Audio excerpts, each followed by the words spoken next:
এত সুন্দর একটা অর্কিড ফুটেছে, আমি আজকে ভিডিও না করে পারলাম না তোমাদের দেখানোর জন্য। জাস্ট দেখো, মানে আমার বারান্দায় এত এত অর্কিড ফোটে যে কি বলবো। তবে খুব পাখিরা উপদ্রব করে, পাখিরা ভীষণ ভীষণ জ্বালাচ্ছে। বিশেষ করে এখন কাকের বাসা করার সময়, বিশ্বাস করো এবারে এই কাকগুলো যে কি করছে, এসে সব কিছু নিয়ে যাচ্ছে। অর্কিডের ভেতরে না নারকেল গাছে ছোবড়া দিই। জাস্ট এই গাছটা দেখো, তোমাদের এই গাছটা না আমার দেখানোই হয় না। বিশ্বাস করো এই গাছটাতেও যে কি ফুল ফোটে, তোমরা যদি বলো কি গাছ, বলতে পারবো না, একদম বলতে পারবো না, জানি না কি গাছ। আমাদের এখনো কমলা লেবু শেষ হয়নি, তোমরা সবাই এসো। কমলা লেবু শেষ হওয়ার আগে, সিজন ফ্লাওয়ারটা শেষ হয়ে গেছে এখন, তোমরা এই সময় চলে এসো।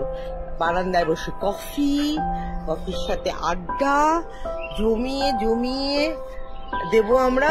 আর বিশ্বাস করো এই মানে গাছ ফুল ফল দেখেই না তোমার দেখবে মনটা কেমন ভরে গেছে। মানে তখন সব কিছু ভুলে যাবে, দেখবে সব কিছু ভুলে গিয়ে তখন মনে হবে উড়ে বাবা একটা নতুন জায়গায় বসে আছি। চলে এসো কফি খেতে আর আড্ডা দিতে, প্রত্যেককে বলছি চলে এসো চলে এসো চলে এসো।